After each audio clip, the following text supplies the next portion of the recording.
And Mix 104.1, again, New England Lifestyle. Sunday mornings, we give you information which we think you might find interesting, fun, relevant. Today, we're going to be chatting with a new guest. We always like to bring in experts who can give us a little information. And our guest today, his name is Dr. Jonathan Yalowchuk. He's a guy who is he's a chiropractor. Jonathan, first off, welcome to Mix 104.1. Thank you so much, Mike. It is a pleasure to have you here. You're a chiropractor. Correct. But you also do weight loss. You're into wellness. So you really do know the global approach to a healthier you. Well, when anybody has a single direction, usually that's when they come up short. So when people say wellness, it isn't one particular avenue. So I also wrote a book too. You did? Yes, which kind of combines all of this. It's called Your Action Potential. Very nice. So it kind of makes all these things, and I think that it's more of a global approach, and that's why people have their New Year's resolutions or want to get in their bathing suits, and then they kind of end up not. well, and this is really one of the great reasons we have you here. We're always looking for people who are experts, and when we met, I said, something, my audience has to hear what you have to say because you have a lot going on. And I think that one of the things that I got from you when we chatted was the fact that you have a very positive approach to things. You are very proactive, and the other thing is you have no qualms about calling people out on when they're doing something that's crazy. And I love that. Honesty is a great thing. So we're going to chat today about it's the time of year. It's here in early. Today's the first day of May, as a matter of fact. What do you know? And it's the time of year where people are like, uh-oh, the beach is coming. I got to do a radical diet to get back in shape. That may be the wrong approach. We're going to talk about that and a lot of things. But first off, let's talk about what you do as a chiropractor. I'm sure there's a lot of misconceptions about what chiropractors do. I'm a person who uses chiropractic. Tell us a little bit about what you do as a chiropractor, what some of those myths and what the realities of what you do are. It comes down to really that chiropractors are a limited scope, which just focus on pain, or full spectrum. And that's when they use the nervous system and ramp up people's nervous system so they deal with stress better. We look at everything as stress, good and bad. And when it comes up to too much, we were just speaking earlier about, things that, will kick up like a back pain during stressful incidents. It's a combination. So we address the body as a whole, so a more holistic view. And the nervous system runs everything. So when we're working with the nervous system and get that better, all of a sudden other things that had diagnosis before just seem to go away. So that's our first misconception. A lot of people say, chiropractors, they just focus completely on when your back's a little out of alignment. You guys have a very different approach. Yeah, I mean, we do that. It's a great avenue for people to realize how amazing chiropractic is. Unfortunately, we get people that say, I want to try something before they put me in surgery. Yeah. Makes our job a little complicated, but we still do it. I think the thing is being proactive, like anything. A lot of times people take better care of their cars than they do their bodies. It wouldn't be a horrible thing, or it wouldn't be this major thing to get through people's heads to change their oil before they blow their engine. And unfortunately, people do that with their bodies more often than not. Now, truth be told, you're nursing a little injury there. Yep, absolutely. Well, but it speaks to the fact that you push yourself. A lot of people, and this is one of the other things we'll talk about. There's so many things. So let's first start off with the idea that a lot of people are out there. They've decided that now is going to be the time to get in shape. Getting in shape shouldn't be a 1 or 2 time a year. I know that every year, I'm a guy who's very committed to health and fitness. I've been a serious runner for about 3 years now. How I approach it is I lift weights 3 days a week and I run 3 days a week, and I give myself a day off without any recrimination, no guilt. That day I need off. But what many people do is they say, well, it's New Year's Eve, I'm going to jump start, I'm going to get in shape. And then, they work out for 3 weeks and that's the end of it. Or, summer's coming, I got to get in a bathing suit soon, I got to go on a crash diet.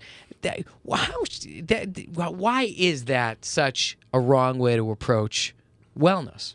Because it's counterintuitive to the word wellness. Wellness is more of an approach that is a lifestyle. Any reason is a great reason to get started. Getting in shape for the beach is great, but once people find the true things, and I think that's what makes us different, is we dive into the reasons other than the bathing suit. Or, I just want my blood pressure to go down. What is it going to mean to you as far as what it's going to feel like to get you there? And when you start treating your body like a really amazing machine, it starts producing for you. People sometimes, put it off. And by the way, those bathing suit and New Year's resolutions are 90% failure across the board. The whole idea of a diet in and itself is a losing proposition, isn't it? Yep. Because if you go on a diet expressly and only to lose weight, inevitably you're going to have to go back to your normal style of eating. And that is really the first and most important reason, I would assume, that creating a short-term diet is the wrong approach. What should people be doing when they think about diet? Because obviously that's part of this. If you were to coach me as to what I should be doing when approaching food, you're not going to recommend a diet. What are you going to recommend? Well, we start with what we call a weight loss system to get people to have a win, whether it's weight, performance, or whatever. And then, unfortunately, we do much better with the fear of loss than gain. So when somebody finally gets into those pair of jeans, then it's an aha moment. So we get to teach at that time. But when you try to tell people, I would love to tell people how to get in shape with whole foods and so forth. But in the beginning, if they're not ready, we use other meal replacements and so forth to get them. Now we have them where they want to be. Then it's the time to start bringing in, okay, we'll eat this, eat this, eat this. So we bring it in and if titrate it, if you will, and get them to understand what they're doing and why. And while we have them, we'll see them once a week. We can be a good influence. And really that's the big thing, is having a good coach in your corner. When we talk about trying to get ourselves in shape, ultimately, when we want to lose weight, a lot of people want to exercise their way to weight loss, but ultimately their approach to food is going to be the most important decision that's made. 85%.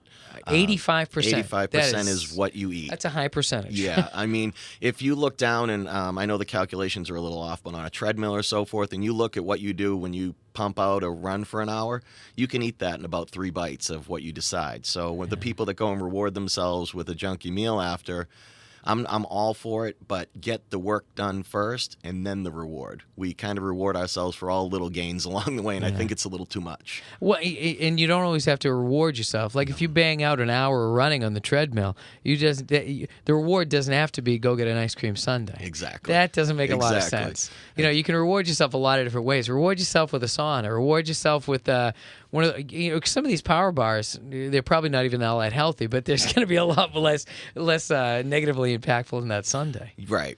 I mean, and it's just people start. I try to reel them in on why they're doing what they're doing. And we get a primary goal, and everything is either supporting that goal or not. And then once you're on this kind of path, you can plan times when you go off the wagon.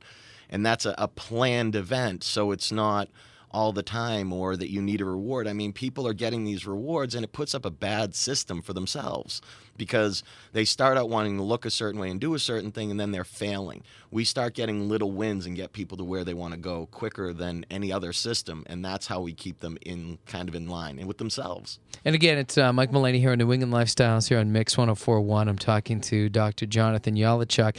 He's with the DeviCenter, which is in Weymouth. If you want to check that out, you can go to www.DeviCenter- Devi, and that's DEVI-center.com. Correct. 85% of what we're doing here, obviously, there's a lot of things. And again, chiropractic is an approach to overall. We're talking a little bit about food and stuff. You mentioned whole foods. When we talk about whole foods, what do you mean by that? Just any kind of macronutrients, just as far as you'd think of chicken as a whole food. You'd think just is whole foods just that are in their rawest, best form. Applesauce is great, but it's probably 3 apples that you'd have to eat to get the amount of applesauce. So go with the wholest portion of it and most natural, and you will be much more satisfied. And once people start to learn what their body wants, your body will do whatever you tell it to. It doesn't care what fat looks like on you. It just knows that you're giving extra calories, so eventually we're probably going to try to starve at some point. It's interesting how the body will develop a flavor and a desire for what you give it. One of the things that I'm running into now with my son, he's 5 years old, he loves eating cereal. And he's eating it so much that I'm having a hard time getting him to eat protein. So I'm thinking, okay, the cereal's got to come back off here because that's what his body is learning he wants. Yep. Bad dad. Come on, kiddo. Do the right thing here. Let's get him eating some good things. When we talk about the whole foods, again, you say the food in its purest form. A lot of people, and we were talking about this a little earlier, so let's bring this up. People have an idea of what they think healthy foods are, what they should be doing. It's like, okay, well, I want to get in shape, so I'm going to drink Diet Coke instead. Why is water such an infinitely better choice than a Diet Coke? I'm not knocking on Diet Coke, Diet Pepsi, Diet whatever, Diet sodas. Where to start? Hydration is the biggest thing because most of Americans are dehydrated. all of your chemical reactions, all your thinking thought processes are either chemical or electrical. Everything runs on water. So if you don't have that water, you're starting to back